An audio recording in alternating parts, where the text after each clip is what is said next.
नमस्ते। आप सभी को मेरा सादर नमस्ते। सनातन वैदिक धर्म यूट्यूब चैनल में आप सभी का हार्दिक अभिनंदन है। हमारी जो श्रृंखला चल रही है दो बहनों की बातें, जिसका हमारा पहला बिंदु है ईश्वर है या नहीं, इसका आज हम दूसरा जो भाग है वो लेकर आए हैं। इसकी दो बहनों की बातें जो हैं, इसकी एक प्लेलिस्ट बना दी गई है इसी नाम से। उस प्लेलिस्ट में जाकर इसका जो भाग एक है, मतलब दो बहनों की बातों का भाग एक जो है वो बताया जा चुका है। आप उसे में जाकर उसे सुन सकते हैं। और ये जो भाग दो है इसका बिंदु यही है, और भाग एक का भी, कि ईश्वर है या नहीं है। तो जो कमला और बिमला है, दोनों बहनें हैं, दोनों बहनें आपस में संवाद कर रही हैं। तो उसी संवाद को हम इसमें भाग दो में आगे की ओर बढ़ाते हैं और अब उनके संवाद को सुनते हैं। तो संवाद आगे बढ़ाने से पहले थोड़ा सा हमने जो भाग एक में जहां हमने रोका था उस पे थोड़ा सा हम बातें कर लेते हैं कि जब कमला और बिमला दोनों आपस में संवाद कर रही थी, तो यहाँ पर जो कमला है उसने ये कहा था कि मैं नहीं मानती कि ईश्वर है, क्योंकि आंखों से तो नहीं दिखाई देता। इसके बहुत सारे उदाहरणों से बिमला ने बताया कि जो चीजें आंखों से नहीं दिखती वो भी होती हैं। जैसे उन्होंने बताया था कि जैसे सर्दी होती, गर्मी होती है, दुख होता है, सुख होता है, ये सब चीजें भी क्या होती हैं, आंखों से नहीं दिखाई देती हैं परंतु होती हैं। फिर ऐसे करते करते उनका संवाद आगे बढ़ा। तो बात आई किसकी? इंद्रियों की, है ना, जो हमारी 5 ज्ञानेंद्रियां होती हैं। ठीक है।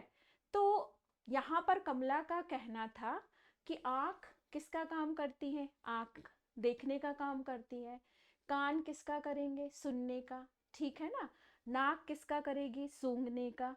तो ऐसे उसने 5 ज्ञानेंद्रियों के बारे में कहा कि जिसका जो काम होता है वो वही काम करती है। ठीक है। तो फिर आगे उनका क्या हुआ?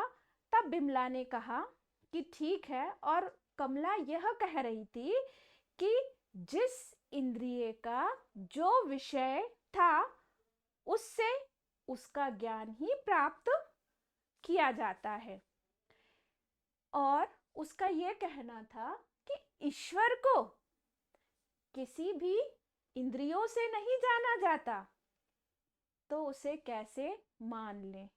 ठीक है। ये हमने उस भाग में उसने ऐसा कहा था कि ईश्वर जो इंद्रिय है वो अपना काम कर रही है, तो फिर ईश्वर को तो किसी इंद्रियों से नहीं जाना जा सकता।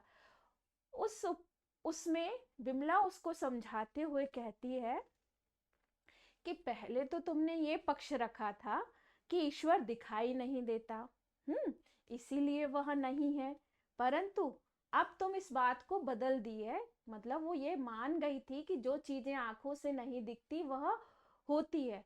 इसका तात्पर्य क्या हुआ कि अगर ईश्वर आंखों से नहीं दिख रहा है तो ना, तो अभी वो पूर्ण तरीके से इस चीज को स्वीकार उसने नहीं किया है। ठीक है। बस अब ये मान गई है कि जो चीजें आंखों से नहीं दिखती उनका भी अस्तित्व होता है। तो अब बिमला कहती है कि जरा देर में ही बात बदल दी। अच्छा चलो, यह बात तो तुमने मान ली कि जो चीजें आंख से नहीं दिखाई देती वह भी होती हैं। यह हम कल दो बहनों की बातों के भाग एक में देख चुके हैं। जो भी इसे सुने तो पहले जाकर भाग एक को सुने, तभी भाग इसका जो दूसरा है संवाद का, इन दोनों बहनों की बातों के संवाद का दूसरा भाग तभी समझ में आएगा। चलिए अब इसे आगे बढ़ाएं। तो चीजें आंखों से नहीं दिखाई देती, वह भी होती हैं। यह और बात है, यह और बात है कि उसका ज्ञान आंख के अतिरिक्त दूसरी इंद्रियों से हो। ठीक है, ये कह रही है कि हाँ ये ठीक बात है कि चलो ठीक है, तुम ऐसा मान रही हो कि हाँ आंख से, आंख के अतिरिक्त दूसरी इंद्रियां उसका ज्ञान कराती हैं। ठीक है, उसका ज्ञान कराती हैं। अब तुम इस बात पर आए हो कि ईश्वर को, अब उसने कहा था कि ईश्वर को किसी भी इंद्रियों से नहीं जाना जाता, ये कैसे मान ले कि वह है। ठीक है, अब आगे बढ़ते हैं। अब वो कहती है, कमला ने जब ये रखा था तो बिमला कहती है, अच्छा बताओ, इंद्रियों से ना जानने के कारण तुम ईश्वर को नहीं मानते हो? हाँ, अगर इंद्रियों से सिर्फ ना जानने के कारण तुम्हारा सिर्फ यही पक्ष है कि इंद्रियों से नहीं जानते तो हम ईश्वर को नहीं मानेंगे, तो इन इंद्रियों को ही कैसे जानते हो? देखिए, यहाँ उसने बहुत अच्छी बात कही विमला ने कि तुम अपना पक्ष रख रही हो कि ईश्वर को इंद्रियों से नहीं जाना जाता, तो इंद्रियों से नहीं जानने के कारण तुम ईश्वर को नहीं मानती। ठीक है, सिर्फ इस कारण तुम ईश्वर को नहीं मानती। तो अब ये बताओ कि इंद्रियों को कैसे जाना, तुमने इंद्रियों को कैसे जाना? ठीक है, तो देखिए आगे आगे वह क्या कहती है बिमला। अब यदि तुम कह दो, ठीक है, अगर वो ऐसा भी तो उत्तर दे सकती है, या हम किसी से कर रहे हैं संवाद तो वह भी हमें ये बोल सकता है कि भाई इंद्रियों को इंद्रियों से जानता हूँ। जब उसने ये कहा कि भाई ठीक है, इंद्रियों को कैसे जाना, तो उसने उसके उत्तर में कह दिया कि इंद्रियों को, अगर तुम ऐसा कह दो कि इंद्रियों को इंद्रियों से जाना, तो यह आत्माश्रय दोष है। आत्माश्रय दोष, मैं यहाँ पे आत्माश्रय का आपको अर्थ स्पष्ट कर देती हूँ कि जब निष्कर्ष को पहले ही प्रस्तावना में माना जाता है। ठीक है, आत्माश्रय दोष क्या होता है? जब मतलब हम निष्कर्ष पर कब पहुंचते हैं, हम कोई एक्सपेरिमेंट कर रहे हैं तो जब हम उसे करके देखते हैं, बाद में हम उसका निष्कर्ष निकालते हैं कि इसका निष्कर्ष क्या निकला। ठीक है, इसी प्रकार अगर हम कोई निबंध लिखते हैं तो उसमें पहले हम प्रस्तावना आती है, ठीक है, फिर उसके और भी मेन पॉइंट आते, बाद में हम उसी का फिर क्या निकालते हैं कि क्या निष्कर्ष आया उसका, है ना। जैसे लास्ट में हम उपसंहार लिखते हैं, उसका क्या निष्कर्ष निकला। अगर हम, जैसे विमला ने कहा है कि अगर तुम ये कह दो कि इंद्रियों को इंद्रियों से जाना, तो तुम्हारा ये आत्माश्रय दोष होगा। क्यों? क्योंकि तुम पहले ही प्रस्तावना में उसका निष्कर्ष निकाल ले रही हो। ठीक है, मतलब उसी में तुम्हें पता है कि क्या निष्कर्ष निकलने वाला है। और ये बोली वो कि अगर तुम ऐसा कह दो कि इंद्रियों को इंद्रियों से जाना, तो यह आत्माश्रय दोष है, क्योंकि कोई भी दृष्टा स्वयं दृश्य नहीं हो सकता। ठीक है, दृष्टा, दृष्टा मतलब कौन? देखने वाली। ठीक है, जो क्या कर रही है? दृष्टा, जिससे हम देख रहे हैं। जैसे आंख यहाँ पर क्या है हमारी? दृष्टा। तो वो ये कह रही है, अगर इंद्रियों को इंद्रियों से तुम जान रही हो तो ये आत्माश्रय दोष होगा। और क्योंकि कोई भी दृष्टा स्वयं दृश्य नहीं होता, हम अपनी आंख को, जो हमारी आंख है, हम इसे स्वयं देख पाते हैं। मतलब आंख आंख को देख पाती है, दृष्टा दृश्य है। ठीक है, इंद्रियां इंद्रियां इंद्रियों को जान भी कैसे सकती है? अब जैसे वो कह दी कि भाई इंद्रियों को इंद्रियों से जान लिया, तो इंद्रियां जो हैं, इंद्रियों को कैसे कैसे जान सकती हैं, जबकि उनके भिन्न भिन्न विषय हैं। ठीक है। जो पांचों जो हमारी इंद्रियां हैं उनके अलग अलग काम है। आँख का काम क्या है, नाक का काम क्या है, कान का काम क्या है, त्वचा का काम क्या है, जीवा का काम क्या है, ये इनके भिन्न भिन्न विषय है। तो इंद्रियां इंद्रियों को कैसे जान सकती हैं। ठीक। अब देखिए, आँख का रूप, हाँ, आँख क्या करती है, रूप रूप का ही बखान करेगी, रूप को बताएगी। ठीक है। कानों का शब्द, ठीक, नासिका का गंध, और जिह्वा का जो हमारी जीभ है, हाँ, उसका रस, और त्वचा का स्पर्श विषय है। नाक आंख को नहीं जान सकती, नाक जो है वो आंख को नहीं जान सकती, जीवा कानों को नहीं जान सकती। ठीक है, ऐसा उसने बिमला ने समझाया। अब कमला क्या कहती है, वह, अब देखिए, वो कह रही है वह जान क्यों नहीं सकता। जब, अब देखो, बहुत इतने अच्छे, जैसे हम भी सोच सकते हैं अगर हमारे सामने कोई ऐसा प्रश्न रखे कि भाई, कि वो कह दे कि आँख का रूप है, कानों का शब्द है ना, और नासिका का गंध, और जो इंद्रियां हैं उनके अपने अपने विषय हैं। जब वो खुद को खुद नहीं जान सकती तो फिर वो कैसे बताएगी। तो वो यहाँ पर प्रश्न कर देती है कि वह जान क्यों नहीं सकते, जब मैं शीशा, है ना, जो दर्पण है, हाथ में लेता हूं। ठीक है, तो वो ये कह देती है कि जब ये शीशा, है ना, देख लीजिए आप, अब मतलब समझाने के लिए कि भाई ये शीशा, इसको हाथ में ले लिया। अब जब मैं इसको हाथ में लेती हूं, तो अब अगर मैं इसको इस तरफ, अपने फेस की तरफ कर कर ऐसे देखूं, तो क्या होगा, तो आंख, नाक, अब देखिए आप भी उठा लीजिए। अब वो भी बहुत सिंपल से, उसमें जब उसने ऐसे बोला तो वो भी कह रही है कि भाई मैं क्यों नहीं जान सकती। हाँ, वो कह रही है ना, इंद्रियों को इंद्रियों से तो जान ही नहीं सकते। तो वो कह रही क्यों नहीं जान सकती, है ना। बोले मैं एक शीशा अपने हाथ में उठा लेती हूँ, और इस शीशे में जब मैं देखती हूँ, ठीक है, तो अभी ये जब शीशा हम अब देखेंगे तो हमें दिख रही है, हमारी इंद्रियां हमें दिख रही है, आंख, नाक, कान, हम इन सब चीजों को शीशे में क्या कर सकते हैं, देख सकते हैं। अब यही चीज उसने कही, बिमला ने, है ना, बिमला ने कहा आंख, नाक, कान, मुख, ठीक है, जीवा आदि सभी इंद्रियां दिखाई देती हैं। भाई मैंने दर्पण उठा लिया और दर्पण में देखा, तो मुझे आंख, नाक, कान, जीवा सभी इंद्रियां तो दिख रही हैं। हाँ, आंख तो, कह रही है, आंख तो वह इंद्रिय है जो समस्त इंद्रियों का ज्ञान प्राप्त करा देती है। ठीक है, क्योंकि हमने ये उठाया दर्पण, दर्पण में हमने देखा, तो जब हमने देखा तो आंख जो है हमें सब चीज तो दिखा रही है इस दर्पण में। तो वो कहती है आंख तो वह इंद्रिय है जो सब इंद्रियों का ज्ञान करा देती है। ठीक, इतना समझ में आया। अब कहती है विमला, ठीक है, विमला कहती है मित्र, यह तुम्हारी भूल है। ठीक है, वो कह रही भाई ये तो तुम्हारी भूल है कि आंख सब इंद्रियों का ज्ञान करा रही है। ठीक है, तो देखो, आंख से जो कुछ भी देखती हो वह रूप ही देखती हो।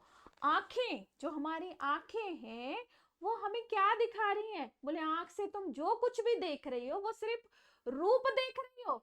सभी इंद्रियों का ज्ञान आंख नहीं करा रही है, आंख से सिर्फ रूप को देखती हो, अन्य इंद्रियां तथा उनके विषयों को नहीं।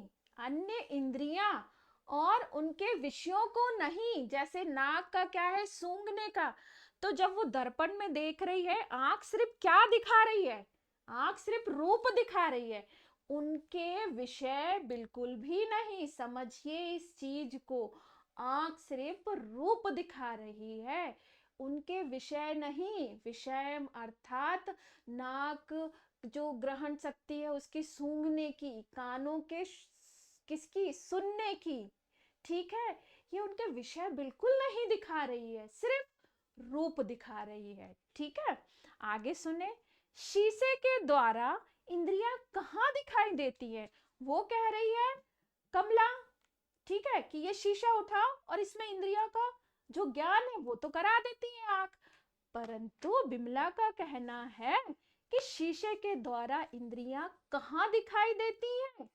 इंद्रियों के गोलक अर्थात स्थान दिखाई देते हैं, इंद्रियां नहीं दिखाई देती हैं। ध्यान दीजिए, जो अंतःकरण में जो शक्ति विद्यमान है वो नहीं दिख रही है। ये क्या दिखेंगे? अगर वो दर्पण उठा के देखती है तो क्या दिखेंगे? ये आंख का क्या दिखेगा? ये आंख की जो बनावट है, इसका जो रूप है वो दिखेगा। कान का जो शेप है, नाक का जो शेप है, जीभ हम अगर अंदर देखेंगे तो उसका जो है त्वचा क्या है, ये सिर्फ उनका क्या दिखा रही है? रूप दिखा रही है, उनका शेप दिखा रही है। आंख है तो उसका गोलक जो अंदर है वो दिखा रही है। इंद्रियों के विषय तो बिल्कुल भी नहीं दिखा रही है। ठीक है, अब आगे देखें। वो कहती है कि इंद्रियों के गोलक अर्थात स्थान दिखाई देते हैं। आंख समस्त इंद्रियों का, और ये भी उसने कहा कि इंद्रियां उन स्थानों में शक्ति रूप में विद्यमान है। ठीक है, सिर्फ आंख जो है दर्पण के माध्यम से क्या दिखा रही है? सिर्फ रूप, उनका शेप, उनका आकार, इनका आंख का जो गोलक है वो उनका स्थान दिखा रही है। परंतु जो इंद्रियां हैं उनका ज्ञान तो शक्ति के रूप में विद्यमान है, आंख वो नहीं दिखा रही है। ठीक है, आंख समस्त इंद्रियों का ज्ञान तो क्या कराएगी? आंख तो स्वयं अपने आप को भी नहीं देखती। ठीक है, बोले आंख क्या ज्ञान कराएगी समस्त इंद्रियों का? जब आंख स्वयं अपने आप को नहीं देख पाती है। आंख अपने आप को देख पाती है स्वयं? आंख स्वयं अपने आप को नहीं देख पाती तो वो क्या ज्ञान कराएगी? ठीक, आगे देखें। और यदि तुम्हारी यही धारणा है कि शीशे से आंख दिखाई देती है तो लो, मैं तुमसे एक बात पूछती हूँ। अब विमला कहती है अगर तुम्हारा यही मानना है, ठीक है, कि शीशे से, ये शीशा हमने दर्पण उठाया और उसमें आंख दिखाई देती है, तो लो मैं तुमसे एक बात पूछती हूँ, बताओ। ठीक है, बताओ। वो ऐसे हाथ में लेती है और पूछती है, बताओ ये मेरे हाथ में क्या है? कमला ने क्या कहा? और आप भी अगर सुन रहे हैं तो आप भी क्या कहेंगे? ये क्या है हमारे हाथ में? क्या है? शीशा है। ठीक है, कमला कहती है शीशा है। बिमला, शीशा है, यह किसने देखा? भाई अब आप भी बताइए। ठीक है, अब कमला से उसने पूछा कि मेरे हाथ में ये क्या है, तो उसने कहा कि शीशा है। तो बिमला ने कहा शीशा है, ये किसने देखा? किसने देखा बताइए, सोचिए किसने देखा? तो कमला का उत्तर क्या आएगा? कमला ने कहा किससे देखा ये शीशा? हाँ, किससे देखा? तो उसने कहा आंखों से। हाँ, आप भी इसे देख रहे हैं। हाँ, तो किससे देख रहे हैं? आंखों से देख रहे हैं। तो उसने भी उत्तर दिया कमला ने कि आंखों से। बिमला कह रही है कि अच्छा, आंखों से शीशे को देखा। ये हमने, ठीक है, हमने भी देखा इसे। हाँ, यहाँ पे कमला ने भी देखा और आप लोग भी देख रहे हैं। किससे देख रहे हैं? आंखों से। आंखों से शीशे को देखा तो ध्यान से सुनिए, तो शीशा देखने से पहले, ठीक है, जब तक इसको नहीं देखा था, शीशा देखने से पहले आंखों का ज्ञान था। देखिए, हाँ, तो शीशा देखने से पहले, ठीक है, आंखों का ज्ञान था। भाई आंखों का ज्ञान था कि आंखें हैं कि नहीं है जब शीशा देखा। क्यों? इसके पहले आपको नहीं पता था कि मेरे पास आंखें हैं, हमारे पास आंखें हैं? क्या शीशा ही हमें बताएगा कि आंखें हैं? हाँ, शीशा ही हमें बताएगा कि आंखें हैं। तो वो यह कहती है कि शीशा देखने से पहले आंखों का ज्ञान नहीं था क्या? हाँ, इसका मतलब यह हुआ कि यदि आंखें ना होती तो शीशे को नहीं देख सकती थी। आंखें अगर ना होती तो शीशे को नहीं देख सकती थी। ठीक, अब बोलो, आंखों से शीशे का ज्ञान होता है? आंखों से शीशे का ज्ञान होता है या शीशे से आंखों का ज्ञान होता है? समझिए, अभी तक उसने ये कहा कि तुम्हें इसके पहले नहीं पता था क्या कि आंखें हैं, तो आंखों से शीशे का ज्ञान होता है या शीशे से आंखों का ज्ञान होता है? ठीक है, ये विचार करने वाली चीज है ना। वो भी तो वही पूछ रही है कि क्या इसके पहले तक तुम्हें नहीं पता था कि तुम्हारे पास आंखें हैं? जब तुम शीशा उठाओगी तब कहोगी कि हाँ मेरे पास आंखें हैं। हाँ, तो आंखों से शीशे का ज्ञान होता है या शीशे से आंखों का ज्ञान होता है? यदि, अब वो कह रही यदि शीशे से आंखों का ज्ञान होता, हाँ, यदि इस शीशे से हमें पता चलता कि हमारे पास आंखें हैं, तो आंखों के फूट जाने पर, अब चलिए, आंखें फूट गईं, आंखों के फूट जाने पर शीशा फूटी आंखों का ज्ञान अवश्य करा देता। भाई चलिए, आंखें फूट गई, अब शीशा उठा लिया तो भाई शीशा ही बता देता कि आंखें फूट गई है हमारी, ठीक है ना? तो अगर तुम ऐसा मानती हो तो अब वो कह रहे हैं कि यदि शीशे से आंखों का ज्ञान होता तो आंखों के फूट जाने पर शीशा फूटी आंखों का ज्ञान अवश्य करा देता। आंखों के चले जाने पर शीशा आंखों का ज्ञान तो क्या, स्वयं अपना ज्ञान भी नहीं करा सकता। आंखों के चले जाने पर ये शीशा क्या आंखों का ज्ञान तो क्या, स्वयं अपना ज्ञान भी नहीं करा सकता। ठीक है, और जरा गहराई से सोचोगे तो पता चलेगा कि आंखें जो कुछ भी देखती हैं साधनों की सहायता से देखती हैं। आंखें स्वयं दृष्टा नहीं है, उसे भी साधन की आवश्यकता होती है। ठीक है, साधनों की सहायता से देखती हैं, स्वतंत्र रूप से नहीं। यह बात तो ठीक है कि रूप का ज्ञान बिना आंखों के नहीं हो सकता। ठीक है, रूप, हाँ, ये बात हम मान ले रहे हैं कि आंखें रूप देखती हैं। सिर्फ क्या देखती हैं? रूप। और रूप का ज्ञान किससे होता है? आंखों से होता है। मतलब जो भी शेप है, आकार है, बनावट है, तो वो आंख देख रही है। ठीक है, लेकिन रूप का ज्ञान भी हो सकता, लेकिन रूप का ज्ञान भी आंखें अपने आप नहीं कर लेती हैं। ठीक है, आंखों को देखने के लिए भी साधन की आवश्यकता होती है। वो कह रही है यहाँ पर बिमला कि हम मान लेते हैं कि आंखों से हमें रूप का ज्ञान मिलता है, परंतु आंखें स्वयं नहीं देख पाती, उसे साधन की आवश्यकता होती है। ठीक है, अब कमला क्या कह रही है, देखें। अब कमला का कहना है, आंखों को किन साधनों की जरूरत है? आंखें, हाँ भाई, आंखों को क्या चाहिए? आंखें तो स्वतंत्र रूप से देख रही है। आप अपनी आंखें यहाँ वहां कीजिए स्वतंत्र रूप से, भाई सोचने में तो यही आता है ना कि आंखों को किसकी आवश्यकता है? आंखें तो स्वतंत्र रूप से देखती हैं। आंखों का तो विषय ही क्या है? देखना। भाई आंखों का काम क्या है? देखना।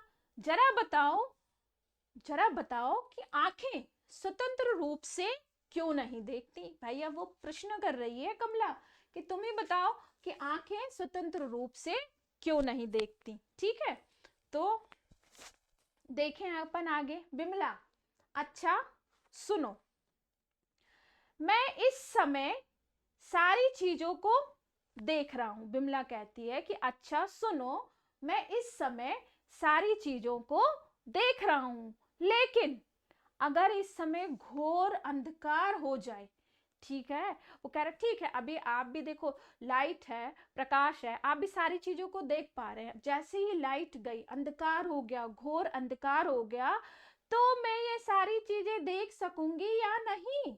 हाँ, अब अंधकार हो गया तो बताइए, अभी तक जो चीजें मैं देख रही थी, हाँ, अब अंधकार होने पर वो मुझे दिखाई देंगी? अब कमला कहती है नहीं। तो बिमला उसे बताती है, तो पता चला कि देखने के लिए ना सिर्फ आंखें चाहिए, बल्कि क्या चाहिए? अभी आपने देखा अंधकार हो गया तो कुछ नहीं दिखा, तो हमें किसकी आवश्यकता थी? प्रकाश की। ठीक है, तो क्या चाहिए देखने के लिए? आंखें ही नहीं, प्रकाश भी चाहिए। प्रकाश के ना होने पर, आंखों के होते हुए भी मैं अंधी हूं। ठीक है, फिर अच्छा, प्रकाश और आंखें दोनों ही चीजें मौजूद हो तो भी मैं नहीं देख सकती। हाँ, अब भाई देखो, उसने कह दिया कि आंखें भी हैं, प्रकाश भी है, पर मैं फिर भी नहीं देख सकती। अगर देखने की चीज एक निश्चित स्थान पर ना हो तो ये दिखाई देंगी। अगर एक निश्चित स्थान पर रखी है तो ही तो वो दिखाई देंगी। अगर ये स्थान से कैसी चली जाए, दूर चली जाए, तो हमारी आंखों से ओझल हो जाएंगी। तो आगे वो क्या कहती है बिमला, देखो यह किताब, हाँ, अभी जैसे हम इस पुस्तक के माध्यम से आपको विचार उन जो पंडित सिद्ध गोपाल जी कविरत्न हैं, उनके विचारों को आप तक पहुंचा रहे हैं। तो यही पुस्तक जो मेरे हाथ में है, अगर मैं ये किताब मेरे से बहुत दूरी पर कर दूं, ठीक है ना, तब मैं क्या करूंगी? ठीक से देख पाऊंगी मैं इसे, है ना। अक्षर एक फलांग की दूरी से देखना चाहूं तो नहीं देख सकती। बहुत दूर ये किताब कर दूं तो मैं देखना चाहूं तो मैं चाहकर भी नहीं देख सकती। ठीक है, यदि आंखों पर ही पुस्तक को ले आऊं, और अगर मान लीजिए कोई वस्तु है, ये कोई पुस्तक यहाँ रखी हुई है, अब मैं एकदम यहाँ पर एकदम अपनी आंखों के पास ले आऊं, तब भी मैं क्या नहीं कर सकती? इसके अक्षर बिल्कुल पास ले आऊंगी, तब भी मुझे इसके अक्षर नहीं देख सकती मैं। तो अक्षरों को देखने के लिए क्या चाहिए? एक निश्चित स्थान चाहिए ना। निश्चित स्थान है तो मैं आराम से उनको देखकर पढ़ सकती हूँ। तो एक निश्चित स्थान चाहिए, तब उन्हें देखा और पढ़ा जा सकता है। और देखो, आंखें, प्रकाश और निश्चित स्थान भी हो तो भी नहीं देख सकती। यदि मन का संबंध आंखों से ना हो, देखिए अब एक बात, एक पॉइंट और निकल आ गया यहाँ पर कि हमारे पास आंखें हैं, आंखें, हमारे पास प्रकाश भी है। चलिए, फिर देखने के लिए हमें क्या चाहिए? कोई वस्तु कैसी होनी चाहिए? एक निश्चित स्थान पर होना चाहिए, या हमसे अधिक दूरी पर होगी तब हम ठीक से नहीं देख सकते, बहुत अधिक पास होगी तो हम नहीं देख सकते, उसका एक निश्चित स्थान चाहिए। पर वो कह रही है यहाँ पर बिमला कि ये सब होते हुए भी कई बार हम नहीं देख पाते। ये चीज आपने भी अपने जीवन में इस चीज का अनुभव किया होगा। कैसे हमारे सामने से भी कभी कोई निकल जाता है तो हमें उस चीज का आभास नहीं हो पाता। हम उस समय क्या था, क्योंकि हमारा ध्यान नहीं था। तो वो कहती है कि मन, है ना, यदि मन का संबंध आंखों से ना हो, है ना, मन यदि किसी कार्य में लगा है, अब हमारा मन किसी और कार्य में लगा है, यहाँ वहाँ इधर घूम रहा है, जैसे मैं अभी समझा रही हूँ, अगर थोड़ी देर के लिए भी मेरा मन यहाँ पर भटक गया, ठीक है, दूसरी जगह, तो मैं जो विषय बिंदु चल रहा है यहाँ से भटक भटक जाऊंगी कि मैं क्या बता रही थी और क्या नहीं बता रही थी। तो ऐसा ही वो कह रहे हैं कि कह रही है वो यहाँ पर बिमला कि मन का संबंध आंखों से ना हो, है ना। तो देखने के लिए मन का संबंध आंखों से होना भी तो जरूरी है, और जब मन का संबंध आंखों से नहीं होगा तो हम देखते हुए भी नहीं देख पाते हैं। ठीक है, मन यदि किसी कार्य में लगा हो, आंखों के सामने से कोई चीज निकल जाएगी परंतु आंख उसे देख ना सकेगी। ठीक है, कई बार ऐसा होता है कि सामने से कोई चीज निकल गई, किसी ने पूछा, आपने उस चीज को जाते देखा? तो उत्तर मिलता है, अजी मैंने ख्याल नहीं किया। होता है ना अक्सर हमारे साथ ऐसे।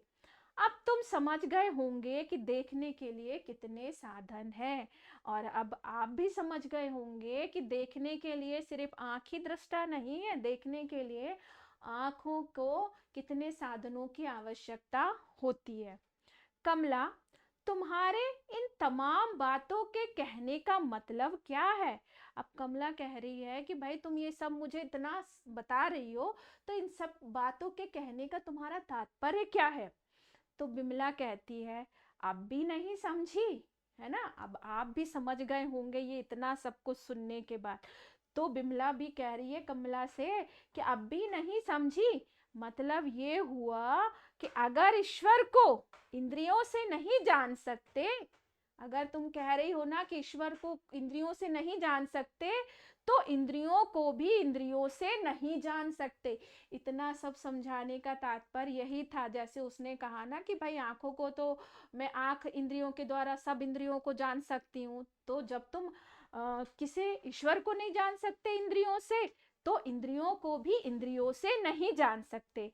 फिर भी इंद्रियों को मानना पड़ता है ना, इंद्रियों को क्या है, मानना तो पड़ता है ना कि हाँ आंख नाक कान त्वचा ये है ना, ये अपना काम भी कर रही हैं, इनको मानना तो पड़ता है।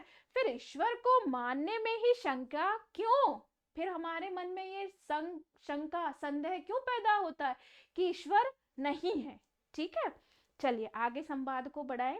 अब कमला कहती है इंद्रियां कैसे जानी जाती हैं। ठीक है, चलो इंद्रियों को इंद्रियों से नहीं जानते, तो अब तुम मुझे बताओ कि इंद्रियां जो हैं कैसे जानी जाती हैं। बिमला, इंद्रियों को जीवात्मा अनुभव द्वारा जानता है। जीवात्मा, हाँ, हमारा शरीर क्या है, जड़, और हमारी जो इसमें जो है चेतन, वो क्या है, हमारी आत्मा। तो इंद्रियों को, ये जो एक शक्ति इनमें जो विद्यमान है, वो शक्ति, इन शक्तियों को कैसे पहचाना जाता है, इनको जीवात्मा अनुभव के द्वारा जानता है। चलिए, अनुभव के द्वारा जानता है। जब उनसे शब्द, स्पर्श, रूप, रस, गंध का ज्ञान प्राप्त करता है, तो वह जानता है कि मेरे पास साधन है जिनसे मैं काम ले रहा हूं। ये जीवात्मा ने किससे जाना, अनुभव से जाना, है ना। जब उसने शब्द, ठीक है, स्पर्श, रूप, रस, गंध का ज्ञान प्राप्त करता है, तो वो यह जान जाता है कि मेरे पास ये साधन है जिनसे मैं क्या कर रहा हूं, काम ले रहा हूं। कमला, अब कमला का प्रश्न है, और ईश्वर को कैसे जाना जाता है। चलो ये तो जीवात्मा ने इन्हें, इन इंद्रियों को अनुभव से जान लिया, तो फिर ईश्वर को कैसे जाना जाता है। तो बिमला कहती है ईश्वर भी अनुभव से जाना जाता है। अनुभव हम किससे जान रहे हैं, जीवात्मा से। ठीक है, तो ईश्वर को किससे जाना जाता है, अनुभव से। तो कमला, इसका अनुभव किसको होता है, वो पूछ रही है। फिर बताओ कि इसका अनुभव किसको होता है। कि ठीक है, जैसे उसने कहा ना ईश्वर को अनुभव से जान रहे हैं, तो अनुभव किसको होता है। तो कमला कहती है, यहाँ पर कमला का प्रश्न था कि अनुभव किसको होता है, तो बिमला ने कहा आत्मा को ही परमात्मा का अनुभव होता है। हमारी आत्मा ही किसको, किसका अनुभव करती है, उस परमात्मा का अनुभव करती है। अब कमला यह प्रश्न करती है यह अनुभव कब होता है। ठीक है, चलो मैंने मान लिया कि भाई आत्मा को ही परमात्मा का अनुभव होता है, पर यह अनुभव कब होता है ना। अब ये भी तो बात आती है, ठीक है, आत्मा ने परमात्मा का अनुभव कब अनुभव किया, पर कब किया, कब होता है ये अनुभव। तो आप भी तो कहते होंगे ना, चलो हमने ईश्वर है, ईश्वर को किससे, जीवात्मा ने अनुभव से इंद्रियों को जाना, ठीक है ना। अब इस अनुभव को किसने जाना, इस अनुभव को हमने, हमारी आत्मा ने जाना, आत्मा ने परमात्मा को जाना। अब ये कह रही है कि और फिर जब आत्मा को परमात्मा का अनुभव होता है, तो ये अनुभव कब होता है। अब स्थिति आती है अनुभव की, कि हम परमात्मा का अनुभव कब कर सकते हैं। तो बिमला कहती हैं जब मन के 3 प्रकार के दोष दूर हो जाते हैं। कितने, 3 प्रकार के ये जो दोष हैं वो दूर हो जाते हैं, तभी हमें उस परमपिता परमेश्वर का क्या होता है, अनुभव होता है। अब कमला ने कहा ये 3 प्रकार के दोष कौन से हैं। ठीक है, अब कमला प्रश्न कर रही है कि ठीक है, अनुभव कब होगा हमें परमात्मा का। तो उसने कहा कि भाई बिमला ने, जब हम हमारे मन में ये जो 3 प्रकार के दोष होंगे इन्हें निकाल देंगे, तभी तो हम उस परमात्मा का अनुभव कर पाएंगे। तो कमला ने पूछा अब मुझे इन दोषों के बारे में बताओ कि ये 3 प्रकार के दोष कौन कौन से हैं। तो बिमला ने कहा मल, विक्षेप और आवरण, ये 3 दोष हैं। ठीक है, मल, विक्षेप और आवरण, ये 3 दोष हैं। कमला, इसकी परिभाषा क्या है? उसे, कमला को अब इसकी परिभाषा समझनी है। तो अब ये जो 3 प्रकार के दोष हैं, ठीक है, परमात्मा का अनुभव करने के लिए, हाँ, हमें मन से इन 3 प्रकार के दोषों को दूर करना है। किसका? मल, विक्षेप और आवरण का। अब आगे के हम जो भाग है उसमें इन्हें समझेंगे कि ये 3 प्रकार के दोष क्या हैं और इनकी परिभाषा क्या है। ठीक है, तब तक के लिए आपसे विदा लेते हैं और आप सभी को मेरा सादर नमस्ते। आप सभी का बहुत बहुत धन्यवाद कि आप इन विचारों को सुन रहे हैं, और आपसे हमारा एक ही अनुरोध है कि आप इसे ध्यान पूर्वक सुने और इसके भाग 1 से सुने। भाग 1 जो 2 बहनों की बातें और उनका जो बिंदु है, ईश्वर है या नहीं, इसका भाग 1 से सुने, तभी ये आगे से सुनेंगे, तभी ये धीरे धीरे आपको भाग 1 सुनकर आएंगे, फिर भाग 2 सुनेंगे, तभी ये आपको समझ में आएगा। तो आप चैनल को सब्सक्राइब कीजिए, इसे अधिक से अधिक लोगों तक शेयर कीजिए, लाइक कीजिए।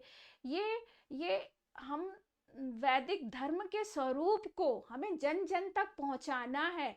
ठीक है, तो इसके लिए हम प्रयासरत हैं, आप भी इसके लिए प्रयासरत रहिए और अधिक से अधिक लोगों तक इसे शेयर कीजिए। आप सभी का बहुत बहुत धन्यवाद।